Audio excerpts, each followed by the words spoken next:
A dying man offers up his body for a unique experiment to help solve one of the greatest mysteries of ancient Egypt: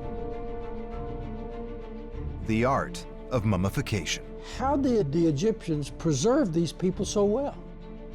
We still haven't fully understood it, simply because the ancient Egyptians themselves regarded this as the ultimate secret art. But one scientist thinks he has finally cracked the code. It's turned current understanding, including my own, completely on its head. Now he's come up with a radical plan to prove his new theory. Applying the same techniques used 3,000 years ago on the Egyptian pharaohs, he will mummify one extraordinary man. That's what we all strive for, is to learn. This is mummification, but in a completely new light. Shame I'm not ever going to be around to see it, innit? I quite like documentaries.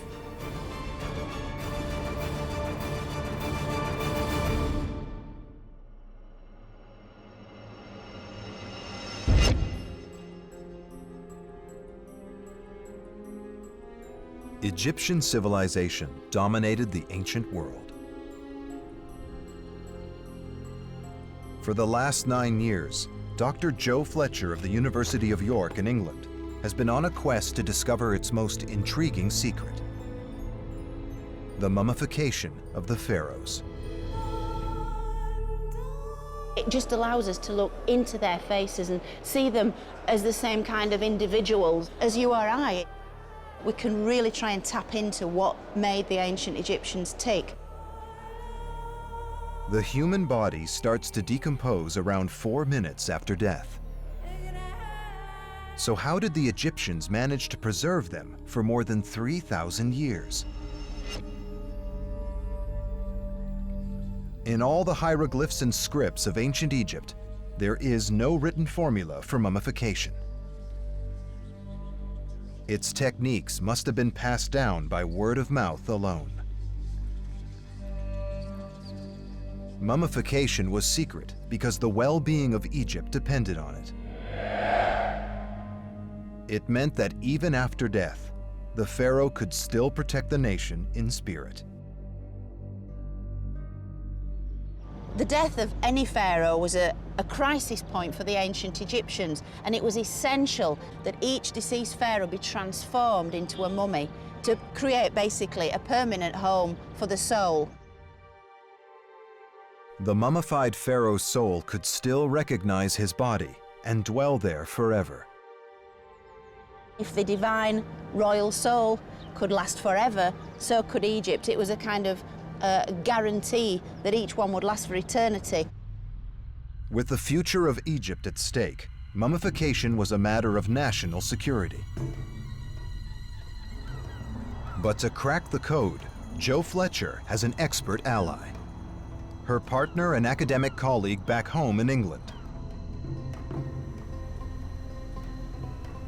Archaeological chemist Dr. Stephen Buckley is on the verge of a major discovery. Using cutting-edge science, he believes that he is closer than anyone before him to answering the question: how did the ancient Egyptians so perfectly stop time at the moment of death? I have come up with fantastic new insights that tell us a very great deal. It's turned current understanding, including my own, completely on its head. As a chemist, Buckley probes deeply. He can look beneath the mummy's skin.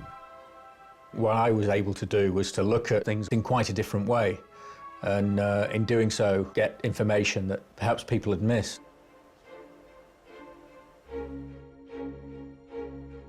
Stephen's insights are driven by painstaking chemical analysis of mummy tissue samples.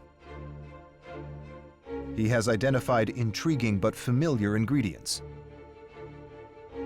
traces of salt, beeswax, and natural oils and resins. These are the sorts of materials that the ancient Egyptians had access to and used in mummification. Stephen set out to master the skills of the very best Egyptian embalmers by testing these ancient ingredients on samples of pigs in nearly 200 mummification experiments.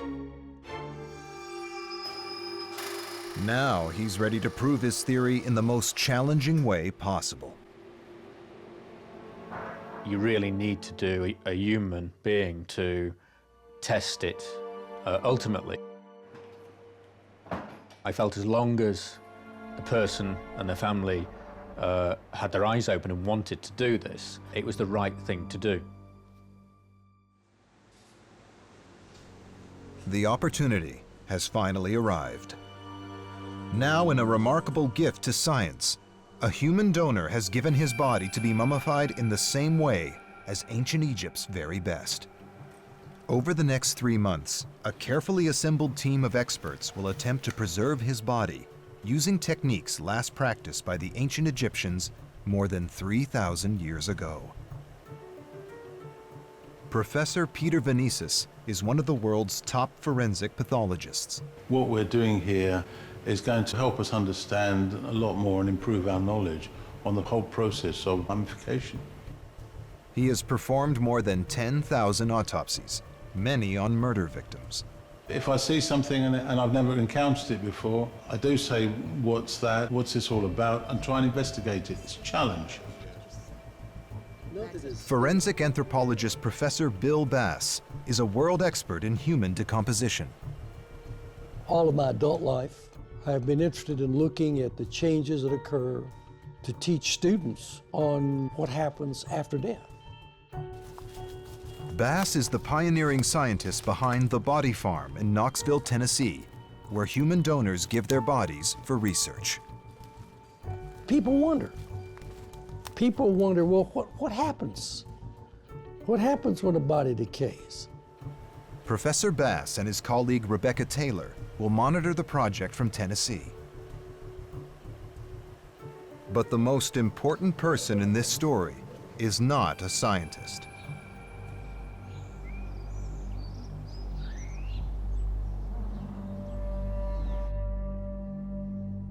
British cab driver Alan Billis was diagnosed with terminal lung cancer in 2009.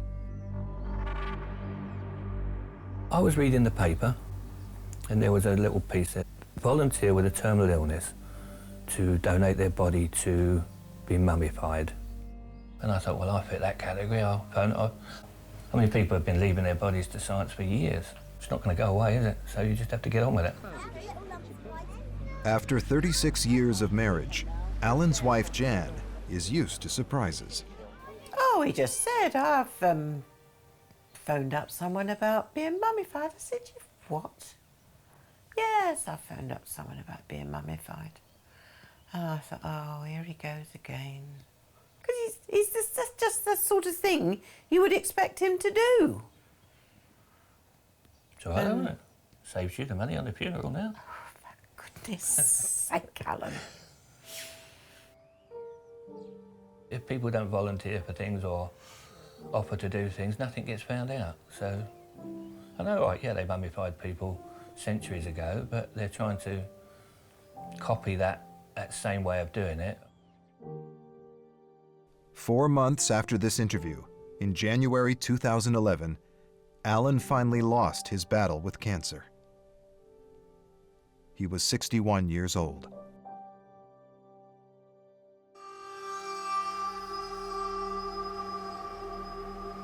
Now he begins a new journey. The mummification is about to begin. The clock is ticking. When a person dies, their body starts to decay within minutes. The scientists aim to stop this process in its tracks, forever. The ancient Egyptian art of mummification is about to be reborn.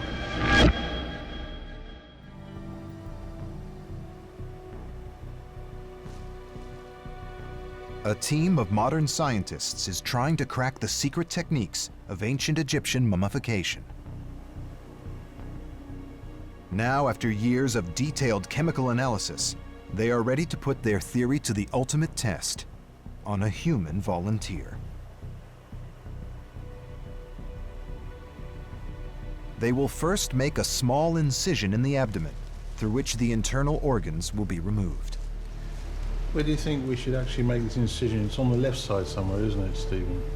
Yeah, it should be sort of around here, Right. and I would say about that size. Ancient Egyptians believed that mummification would preserve the body, allowing it to reunite with the soul after death. The Egyptian embalmers knew that decay started and spread from the internal organs, so they were removed as soon after death as possible and placed in canopic jars.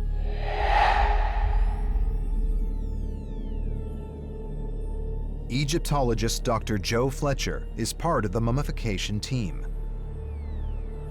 It was essential that the internal organs were taken out of the body cavity, and so the intestines, the liver, the stomach and the lungs all had to be removed through a small incision in the left side of the body. To minimize damage, the Egyptians extracted the organs through a cut around 4 inches long. This type of keyhole surgery is pathologist Peter Venisi's first challenge. Just make a small cut there. And I'm relying on my anatomical knowledge to tell me where everything is. Here I'm working blind. It's totally different. 28 feet of intestines must be removed through the small gap.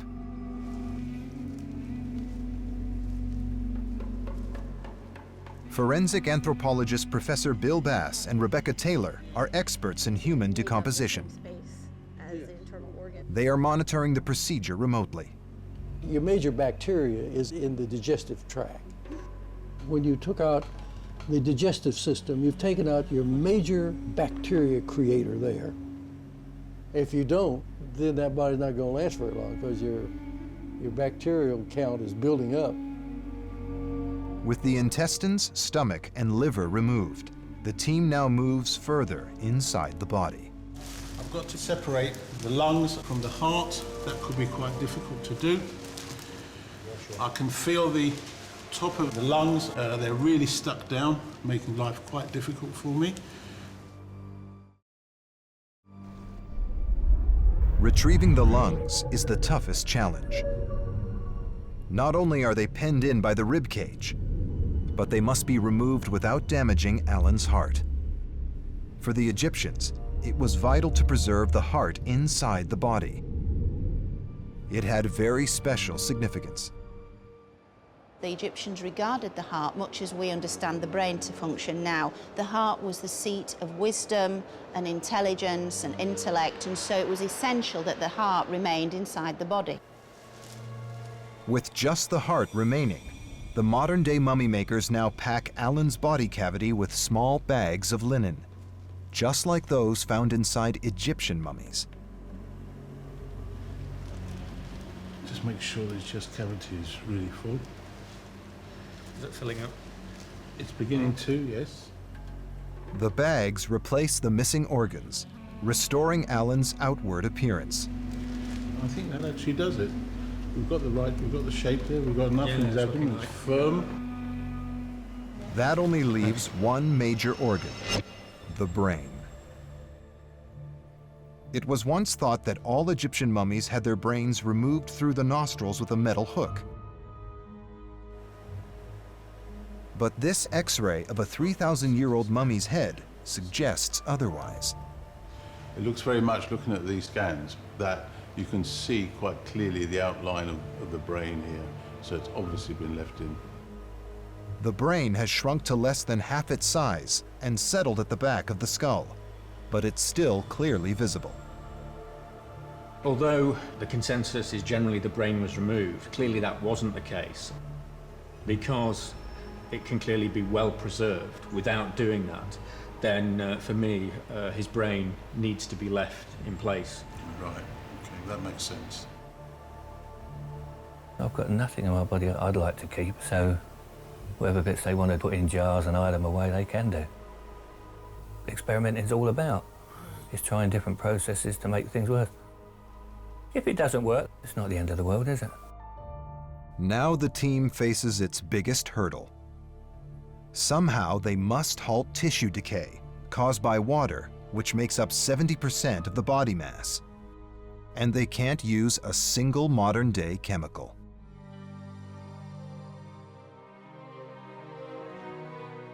The creation of a 21st century mummy using the very best ancient Egyptian methods moves into its second phase. The modern embalmers have removed the internal organs. Now the incisions are sealed with beeswax in the ancient Egyptian tradition. But decomposition still threatens the body from within. The body must be dried out, or the fluid in the tissues will destroy it. Chemical analysis of ancient mummies has revealed that a key ingredient in this process was a type of salt called natron.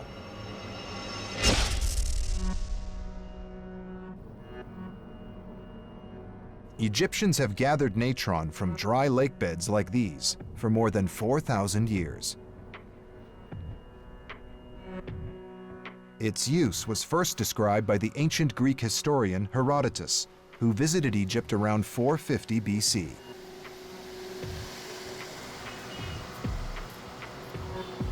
He wrote that the Egyptians preserved their mummies the same way they preserved fish. First, they removed the entrails, then they packed them in salt to dry. The salt draws the moisture from the flesh and up through the skin, where it's absorbed by the salt. But Stephen Buckley has discovered evidence that suggests the Egyptians also developed another, far superior method.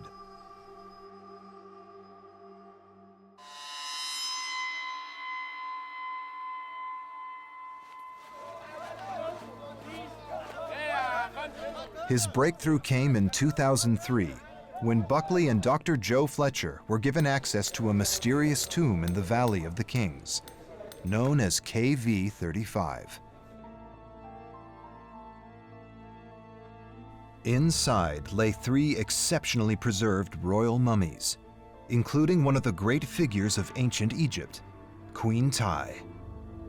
She would come to transform Buckley and Fletcher's ideas about mummification and turn current understanding on its head. I think one of the best moments for me was the X-rays coming up digitally on the screen. It was very much a light bulb moment, no question. As a chemist, Buckley saw something mysterious deep beneath her skin. This artifact, this strange sort of flakes in and around the arms, it was telling me this could well be extremely important. Queen Ti was part of a very special family, the 18th dynasty. Ruling for 2.5 centuries, this legendary family included the most iconic names of ancient Egypt: Nefertiti, Akhenaten, and the most famous of all, Tutankhamen. The 18th dynasty was when Buckley believes mummification reached its peak. We see throughout the 18th dynasty actually an improvement until towards the end of the 18th dynasty. They've clearly perfected it, and you have fantastically lifelike mummies. Buckley suspected that the mystery flakes in Queen Ti were salt crystals and held the key to how the 18th dynasty was preserved, because he would discover the same pattern in her relatives. Queen Ti's father, Yuya, had them in his arm. You can see very, very nicely the salt crystals in his tissue. Very nice example, excellent. Her mother, Tuya, had them in her legs. In the 18th dynasty, pharaoh after pharaoh showed the same telltale signs. They were clearly mummified in a very, very different way. To us, it felt. Was she giving us a clue? Was she giving us a hint of one of the greatest secrets of the ancient Egyptians? But the question arises, if it is salt, how did it get beneath the skin at all? Piling the salt on wouldn't have produced salt within the tissue because there wouldn't have been an easy way of these salt crystals getting in. Buckley believes there is only one way to get salt deep inside the tissues. Against what seems common sense, he's going to immerse Alan Billis in a natron bath. Of course, the idea of a natron bath, a salt solution, sounds mad, really, because you're actually using water to dry out a body. It just sounds so counterintuitive and so strange. Strange or not, chemical analysis has convinced Dr. Buckley that it's the only way to produce a mummy that meets the 18th dynasty gold standard. He plans to fill the bath with a powerful natron solution. He believes the salt solution will diffuse throughout Alan's body, creating an alkaline environment to inhibit bacteria and stop enzymes from destroying the body. But before Stephen Buckley, Egyptologists had dismissed the idea of a natron bath. Dead bodies and salt water normally don't mix. If we find dead bodies in the sea, we will usually see them pretty decomposed. The thought of actually putting Alan in water just seemed absolutely crazy, because to me, when you put a body into water, they've gone off very, very quickly. Do you think that this water solution is going to be effective? Well, you've got to get it, for the preservative to work, you've got to get it running through the whole body, all the tissue on the inside. Dr. Buckley is mixing up a solution that precisely matches that of Egyptian natron. At this concentration, it is almost as caustic as bleach. I'm adding the alkali bicarbonate and carbonate, and they can cause quite severe burns. So it makes sense to be a little bit careful. Getting the proper proportions of natron to water is critical. If you were to have the concentration too low in terms of the salt, what you may end up doing is drive water into the body. You would probably bloat the body up with water. You may actually help enhance putrefaction and rapidly break down the body. But if the solution is too strong, it could seriously damage the soft tissues. It would be a chemical burn, maybe? Oh yeah, I think you would basically corrode the top layer of the skin. Yeah. But Buckley has a secret safeguard based on his chemical analysis of Egyptian mummies. Before he immerses the body, he'll coat Alan with a mixture of ancient Egyptian ingredients: sesame oil, resin, and beeswax.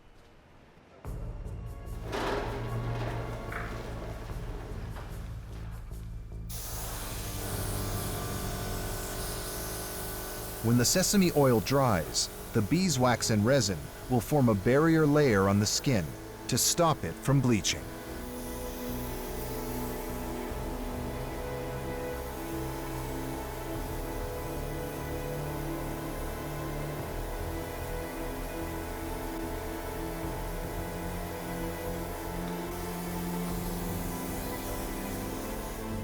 One, two, three, up. From this point on, Alan Billis will be venturing into the unknown. His body will stay in the solution for 35 days, where his flesh could decompose or begin to stabilize. I mean, how else are you going to know this unless you do something like this? Is this going to work? Well, I don't know. If this does work, it will provide a new insight into the golden era of Egyptian mummification.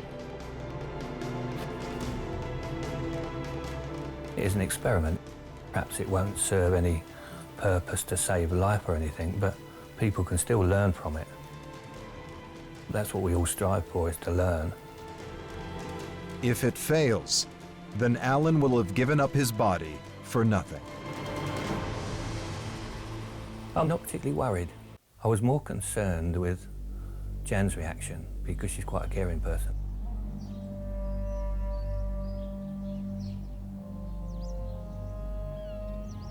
He's swimming in his tank. Oh, I bet he's having a lovely time. It's strange because I would never have thought it, but every single day I think about him. I think she's a bit sceptical about it. He's mostly a bloody good sleep. Because he always liked to be a fool. He could always make a joke out of anything. But Alan Billis is about to be transformed. Shame I'm not going to be around to see it, isn't it? I quite like documentaries. The mummification of Alan Billis has reached a critical phase. The human body donor is now soaking in a bath of natron, an Egyptian salt. But why would the ancient embalmers risk putting a dead body in water? The team believes it may have had a psychological as well as physical inspiration. Its source, the mighty Nile. Since ancient times, the Nile has flooded every year, bringing new life to the dry lands. For the ancient Egyptians, this yearly inundation was also connected to their story of creation and an eternal cycle of death and rebirth. For Egyptologist Dr. Joe Fletcher, this was a key motivation for immersing the royals of the 18th dynasty in water. It's rebirth, it's new life, it's resurrection, it's living forever, which is exactly what the ancient Egyptians wanted to achieve. The dead were being reborn into the next world just in the same way we are born into this life. Before these mummies went in the tomb, they went back into the womb. Day 21. At the lab, there has been a dramatic transformation. Alan's bath has turned red, blood red. It may be a good sign, an indication that the natron has penetrated deep beneath the skin and dissolved the hemoglobin in his tissues. But until the bath is drained, no one knows for sure. 2 weeks later, the team is about to find out. They are removing the body. It's an anxious moment. Dr. Buckley has only tried the natron bath before on piglets. A human body is very different. Okay. Because this is the critical time when he's at his most fragile, really.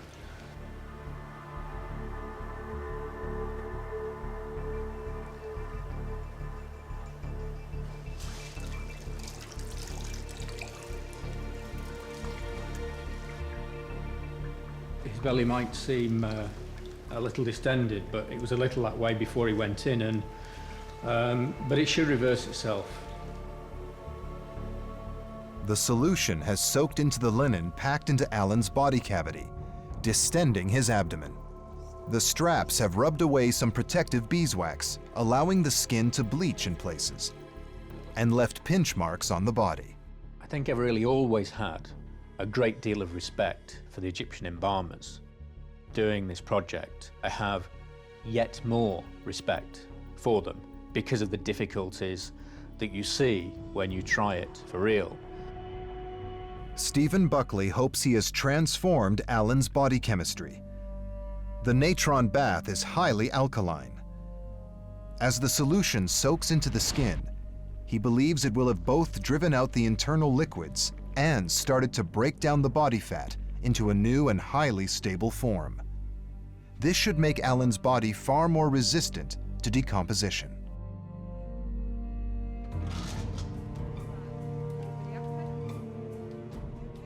At the body farm in Tennessee, the results come as a revelation. It's kind of a little bit ingenious, I think. The body looks pretty good to me. It does to me too, yes. I mean, something has slowed down the decay process.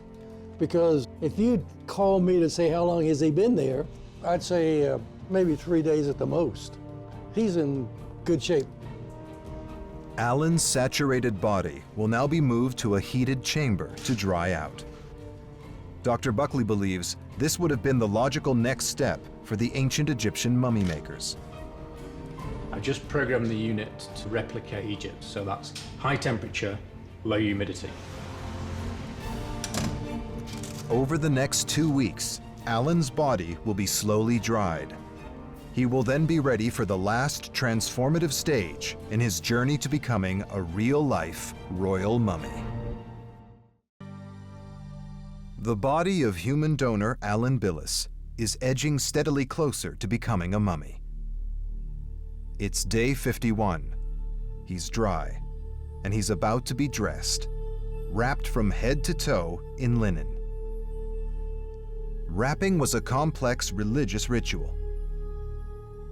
Charmed objects were bound inside to safeguard the dead pharaoh's soul. The wrapping itself was a shield against physical harm.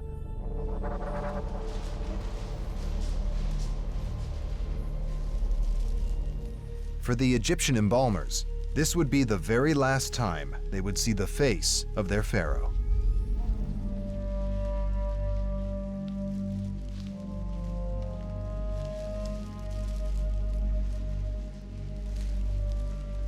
I'm quite confident that we're going to achieve what we want to achieve.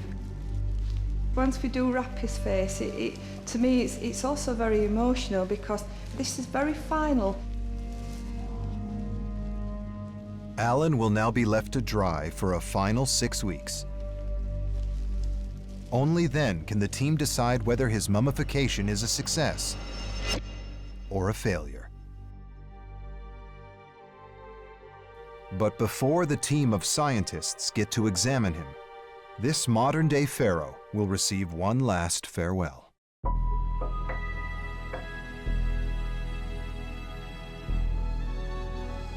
I didn't want to go and see him at first. I thought about him exactly the same if he'd been buried or cremated. I couldn't see, in all honesty, that it's any different. It was only just recently that I suddenly thought to myself, I think I'm going to go and see him. Alan's widow, Jan, is coming for a special viewing. I don't feel emotional. I'm more interested to see what he looks like as a mummy. It's the first time Jan has seen her husband since he died. As a final gift, she has decided to bring family photos to place with his mummy. Hey. Well, I never did. How good does he look? Laying here as normal, fast asleep. Dear thing. Underneath him, pet. My, oh my. I'm quite surprised that I feel I need to feel his hands. Yeah. And it's his hands more. He's quite It's really, nice, isn't he? yeah. Well, I Can you tell never, it's him? Yes. Just feeling. Dear fellow. Well, I never did, your lordship. Would he have approved? Oh, he'd be in his glory.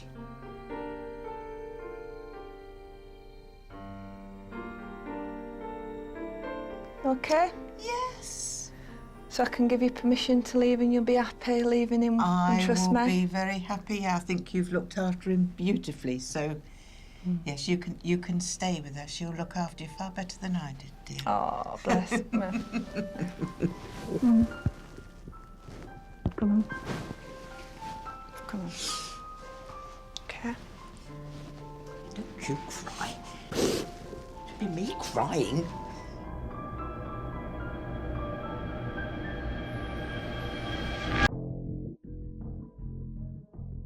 In Sheffield, the mummification process takes another step forward. The team are about to X-ray Alan's body. X-rays could reveal salt crystals and provide a vital link between Alan and the mummies of the 18th dynasty. With Alan Billis, he's been mummified in a natron bath. So if I see the salt crystals in him, then it points to the Egyptian royal mummies being mummified in exactly the same way. In the bath, Alan's soft tissues were infused with salt solution. But now, after several weeks of drying, the salt should be forming crystals.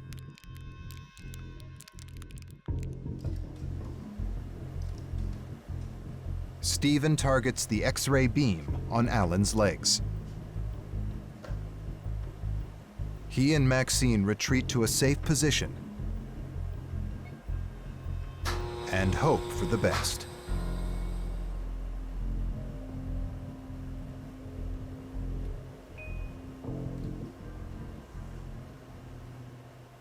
There is plenty of salt in the tissue. The density here suggests that it's salt and it's starting to come through. Both leg bones show up as dense white.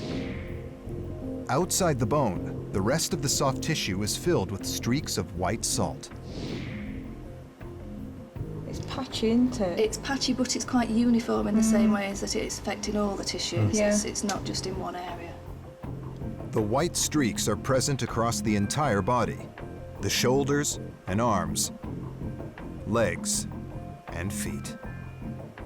So this does show exactly what you get when you use a natron bath.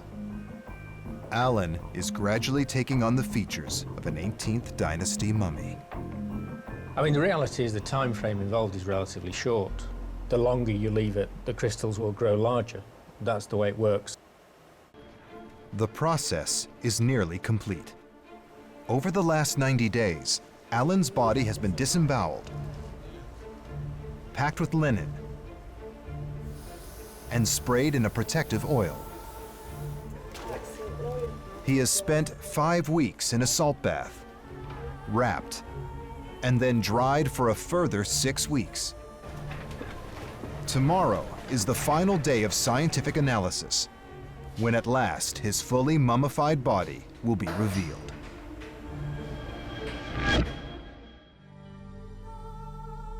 It's more than 3,000 years since the ancient Egyptians of the 18th dynasty perfected a preservation technique that produced the best mummies ever.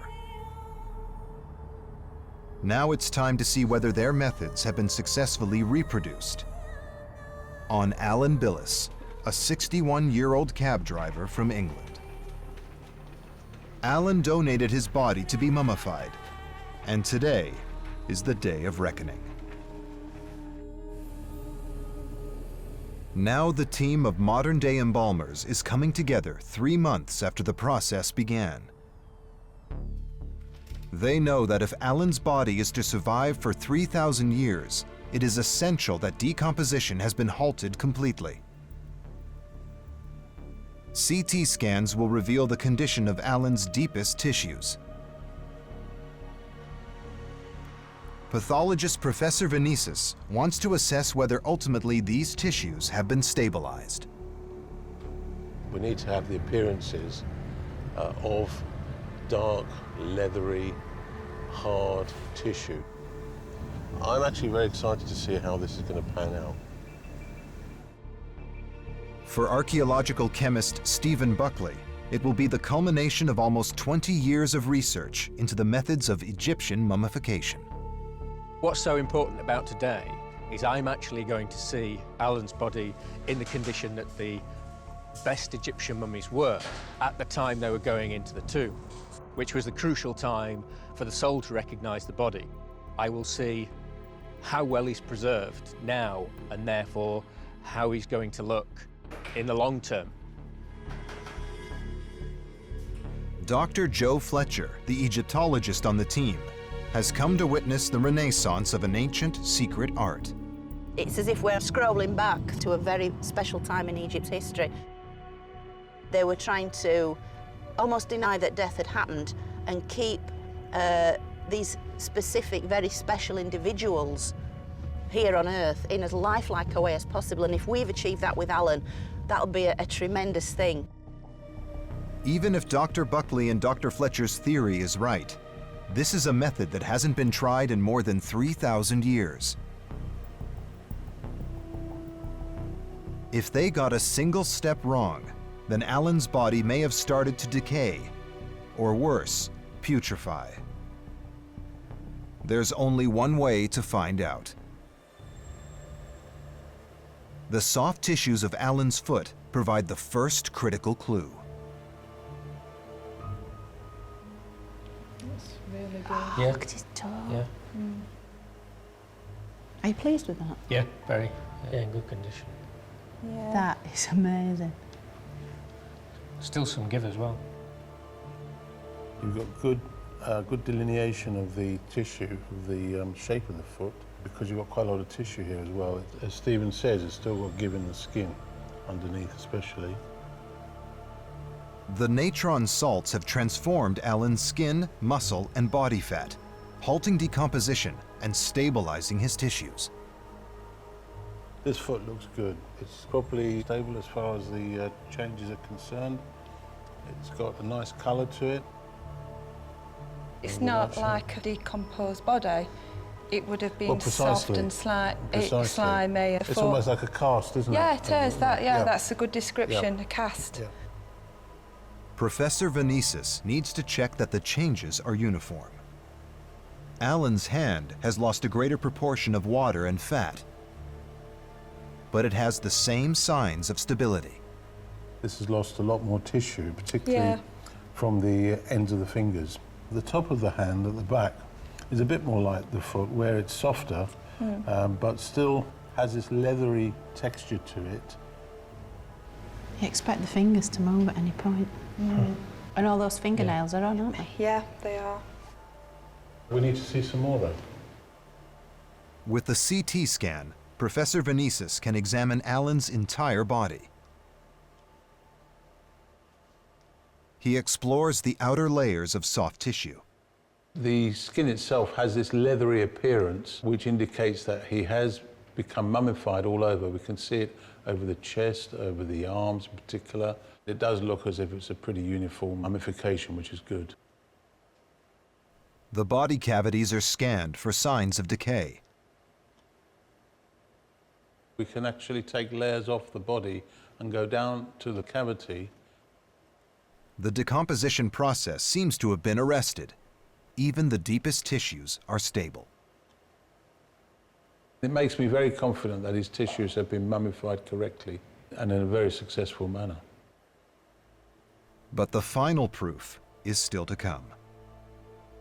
For a modern-day cab driver to be reborn as an Egyptian pharaoh, he has to look the part. In a break with Egyptian tradition, they decide to unwrap his face so they can compare him to how other Egyptian mummies look unmasked. Right, Alan, this is your moment of truth. Let's see how we're looking.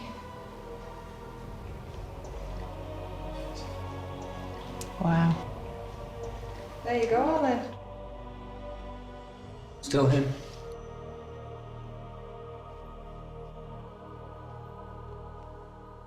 It works. Yeah. The soul would recognise him, no question. Brilliant. Definitely a success. Yeah. Yeah. Yeah, you can still tell it's Alan. Yeah, definitely. Okay. Absolutely. The hair has been preserved, both the head and the stubble and the eyebrows. And so really, I mean, the result is fantastic. It's very pleasing. It's been so successful, it's extraordinary. We're the very first people to see a mummy produced in this way. I'm impressed at what good shape that body is. I think this is a great research project. We're learning more about what they did 3,000 years ago. Mummification is complete. He's definitely as good as the best of the royal mummies, no question. So I think we can be pretty happy. The preservation process has captured the essence of him. It's captured his character, that the way he always looked in life. It does look as if he's asleep. And I think that's the mark of success, so he is a true mummy.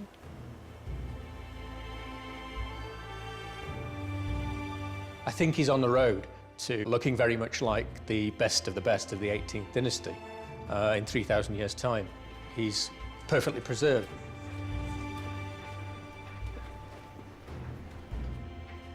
For the moment, Alan's body will remain under scientific observation, where the team will continue to monitor him. We're all into new territory here. We've taken the next step in looking at it scientifically.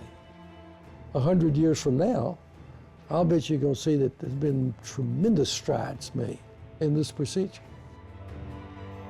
It's all been made possible by the gift of one exceptional man. A very unassuming modern pharaoh.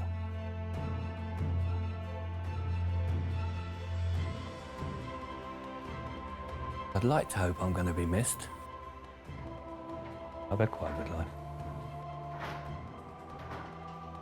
I'm going to be hanging around a bit longer, that's all. That's my legacy, I suppose.